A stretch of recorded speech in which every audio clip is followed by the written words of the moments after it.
Hello friends, welcome to Kavita Samayalarai. இன்னைக்கு நம்ம பார்க்க போற ஸ்பெஷல் ரெசிபி நல்ல சுவையான ரவா பாயாசம். சிம்பிள் அண்ட் குயிக்கா ஏதாவது ஸ்வீட் பண்ணனும், ஸ்பெஷல் அக்கேஷன்ஸ்ல, பண்டிகை காலங்கள்ல இத ஏதாவது ஒரு ஸ்வீட் சாப்பிடணும் போல இருந்தாலும் டக்குன்னு ஒரு 10 நிமிஷத்துல செய்யக்கூடிய ஒரு ஸ்வீட் தான் இந்த ரவா பாயாசம். இதோட பெஸ்டான விஷயம் என்னன்னா நம்ம எல்லார் வீட்லயும் இருக்கக்கூடிய பொருட்களை வச்சு டக்குன்னு செய்யக்கூடிய பாயாசம் இந்த ரவா பாயாசம். ஸோ ஈவன் புதுசாக சமைக்க பழகிறவங்களும் கூட இந்த பாயசம் செஞ்சிடலாம். ரொம்ப நல்ல டேஸ்ட்டாக இருக்கும். ரொம்ப ஈஸியான ரெசிபிங்க. டக்குன்னு ஒரு 10 நிமிஷத்தில் செஞ்சு முடிச்சிடலாம். மிஸ் பண்ணாமல் ட்ரை பண்ணி பாருங்கள். வாங்க அருமையான சுவையான ரவா பாயசம் எப்படி பண்ணுறதுன்னு பார்க்கலாம். இப்போ இங்கே ஸ்டவ்வில் ஒரு கடாய் வச்சாச்சுங்க. கடாய் சூடானதுக்கப்புறம் 2 ஸ்பூன் அளவுக்கு நெய் சேர்த்துக்கிறேன். இந்த நெய் கொஞ்சம் உருகி வரட்டும். இப்போ இதில் ஒரு 10 to 15 முந்திரி பருப்பு சேர்த்துடலாம். முந்திரி பருப்பு நல்லா ஒரு நிமிஷம் வறுத்து விட்டுருவாங்க. நல்லா கொஞ்சம் வறுப்பட்டு லைட்டாக செவந்து வரட்டும். பாருங்கள், முந்திரி பருப்பு லைட்டாக செவக்க ஆரம்பிச்சிருச்சு. இப்போ இந்த ஸ்டேஜில் உலர் திராட்சை சேர்த்து விட்டு நல்லா வறுத்து விட்டுருவோம். உலர் திராட்சை இங்கே 1 டேபிள் ஸ்பூன் சேர்த்துருக்குறேன். திராட்சை நல்லா வறுப்பட்டு உப்பலாகி வரணும். பாருங்கள், திராட்சை முந்திரி எல்லாம் நல்லா வறுப்பட்டுருச்சு. இப்போ இதை தனியாக ஒரு கப்பில் எடுத்து வச்சிடலாம். ஸோ வறுபட்ட திராட்சை முந்திரியெல்லாம் கம்ப்ளீட்டாக கப்பில் எடுத்து வச்சாச்சு. இப்போ அதே பேனில் சூடான நெய் இருக்குது. இதில் 1/4 கப் அளவுக்கு வெள்ளை ரவை சேர்த்துக்கிறேன். ரவை இந்த அளவுக்கு சேர்த்தா போதுங்க. அதாவது நான் இங்கே ஒரு 3/4 லிட்டர் பாலுக்கு பாயசம் செய்ய போகிறேன். ஸோ ரவை இந்த அளவுக்கு மேக்ஸிமம் ஒரு 3 ஸ்பூன் சேர்த்தா போதும். அதிகம் சேர்க்க வேண்டாம். அப்புறம் ரவை பாயசம் கெட்டியாக போயிடும். ரவை இந்த அளவுக்கு சேர்த்தா போதும். நல்லா இந்த நெய்யில் வாசனை வர வரைக்கும் வறுத்து விட்டுறணும்.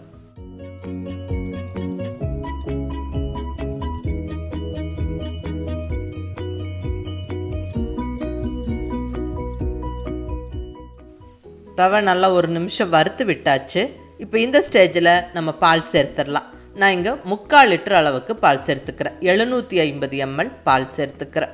நான் இங்கே சேர்த்துருக்கிறது காய்ச்சாத பாலுங்க. அன்பாயில்டு மில்க், ஃப்ரெஷ்ஷான மில்க் தான் சேர்த்துருக்கிறேன். இது நல்லா கொதிச்சு வரணும். ஒரு 4-5 நிமிஷத்தில் கொதிச்சிடும். ரவையும் நம்மளுக்கு வெந்துடும். நல்லா கலந்து விட்டுருவோம். பால் நல்லா கொதிச்சு ஒரு ஃபுல் பாயில் வர வரைக்கும் ஸ்டவ்வை நம்ம ஹை ஃப்ளேம்லேயே வச்சிடலாம். இந்த ரவா பால் பாயாசம் இங்கே முழுக்க நம்ம பால் சேர்த்தே செய்கிறோம். ஸோ ரவை நல்லா அந்த பாலோடு வெந்து அந்த டேஸ்ட் ரொம்ப நல்லா இருக்குங்க. அதை நீங்கள் ட்ரை பண்ணி பாருங்கள். பட் தண்ணி சேர்க்கலாமான்னு கேட்டிங்கன்னா சேர்க்கலாங்க. அதாவது நான் இங்கே ஒரு 3 ஸ்பூன் ரவை 3/4 லிட்டர் பால் சேர்த்துருக்குறேன். இது கூட நீங்கள் ஒரு 1 டம்ளர் தண்ணி சேர்த்துக்கலாம். அதிகம் தண்ணி சேர்த்தாலும் ரொம்ப சலசலன்னு போயிடும் பாயசம். நான் இங்கே கொஞ்சம் திக்கான பாயசமாக செய்கிறேன். ஸோ நான் தண்ணி சேர்க்கலை. வேணுங்கிறவங்க சேர்த்துக்கலாம். நல்லா கலந்து விட்டுருவோம். நல்ல ஒரு ஃபுல் பாயில் வரட்டும். பாருங்கள், நல்லா கொதிச்சிருச்சு. நல்ல ஒரு ஃபுல் பாயில் வந்தாச்சு. ரவையும் நல்லா வெந்துருச்சு. அவ்வளோதான். இப்போ நம்ம மற்ற பொருட்களெல்லாம் ஒவ்வொன்றா சேர்த்துடலாம். இப்போ இந்த ஸ்டேஜில் சர்க்கரை சேர்த்துடலாங்க. 1/2 கப் அளவுக்கு சர்க்கரை சேர்த்துக்கிறேன். நல்லா கலந்து விட்டுருவோம். அடுத்ததாக இதோட ஒரு 2 டேபிள் ஸ்பூன் அளவுக்கு கண்டென்ஸ்டு மில்க் சேர்த்துக்கிறேன். இந்த கண்டென்ஸ்டு மில்க் ஆப்ஷனல். வேணும்னா நீங்கள் சேர்த்துக்கலாம், இல்லைன்னா ஸ்கிப் பண்ணிக்கலாம். சர்க்கரை இன்னும் கூட கொஞ்சம் அதிகமாக சேர்த்துக்கலாம். 3/4 கப் அளவுக்கு சர்க்கரை சேர்க்கும் போது தித்திப்பு கரெக்டாக இருக்கும். நான் இங்கே 1/2 கப்பு சர்க்கரையும் 2 டேபிள் ஸ்பூன் அளவுக்கு கண்டென்ஸ்டு மில்க்கும் சேர்த்துருக்குறேன். கண்டென்ஸ்டு மில்க் சேர்க்கும் போது அந்த பாயசமோட டேஸ்ட்டு கொஞ்சம் ரிச்சாக இருக்கும். பட் இது முழுக்க ஆப்ஷனல். நீங்கள் வேணும்னா சேர்த்துக்கங்க, இல்லைன்னா ஸ்கிப் பண்ணிக்கலாம். ஒன்றும் பிரச்சனை இல்லை. டேஸ்ட் ரொம்பவே நல்லாயிருக்கும். பட் சர்க்கரை மட்டும் கொஞ்சம் அதிகமாக சேர்த்துக்கங்க. அடுத்ததாக குங்குமப்பூ கொஞ்சம் வாசனைக்காகவும் அந்த லைட்டான அந்த எல்லோ கலருக்கு வேண்டியும். கூடவே ஒரு 1/4 டீஸ்பூன் அளவுக்கு ஏலக்காய் பொடி. ஏலக்காய் பொடி மஸ்ட்டு. அப்போ தான் பாயசமோட வாசனை பர்ஃபெக்டாக இருக்கும். நல்லா கலந்து விட்டுருவோம். இப்போ ஃபைனலாக நம்ம நட்ஸும் ட்ரை ஃப்ரூட்ஸும் சேர்த்துடலாங்க.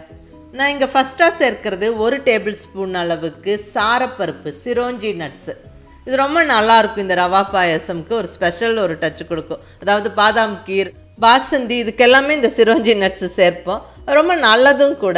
இது ஈஸியாக கடைகளில் கிடைக்கும். பட் இருந்தால் சேர்த்துக்கங்க, இல்லைன்னா ஸ்கிப் பண்ணிக்கலாம். அது ஒன்றும் பிரச்சனை இல்லை. அடுத்ததாக வறுத்த திராட்சை முந்திரியை ஃபைனலாக சேர்த்து விட்டு நல்லா கலந்து விட்டுட்டு ஸ்டவ்வை ஆஃப் பண்ணிடலாம். அவ்வளோதாங்க, அருமையான ரவா பாயாசம் ஒரு 8 to 10 நிமிஷத்தில் ஜம்முன்னு ரெடி ஆயிருச்சு. ரொம்ப ஒரு சிம்பிளான ரெசிபி, நம்ம டக்குன்னு பண்ணிடலாம். பட் ரொம்ப நல்ல டேஸ்ட்டாக இருக்கும்.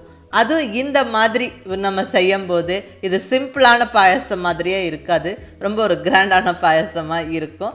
நம்ம ஒரு ஸ்பெஷல் அக்கேஷன்ஸுக்கு இல்லை குயிக்காக ஏதாவது ஸ்வீட் பண்ணணும்னு யோசிக்கும் போது இது நல்ல சாய்ஸுங்க, டக்குன்னு பண்ணிடலாம். ஈவன் புதுசாக சமைக்க பழகிறவங்க கூட ட்ரை பண்ணலாம், ரொம்ப நல்லா பர்ஃபெக்டாக வரும். மிஸ் பண்ணாமல் ட்ரை பண்ணி பாருங்கள். செஞ்சு பார்த்துட்டு உங்கள் ஃபீட்பேக் சொல்லுங்கள். பிடிச்சிருந்தா லைக் பண்ணி ஷேர் பண்ணி கமெண்ட் பண்ணுங்கள். கவிதா சமையலறை சப்ஸ்கிரைப் பண்ணி என்னுடைய மற்ற ரெசிபிஸும் வீடியோஸும் பாருங்கள். தேங்க்யூ.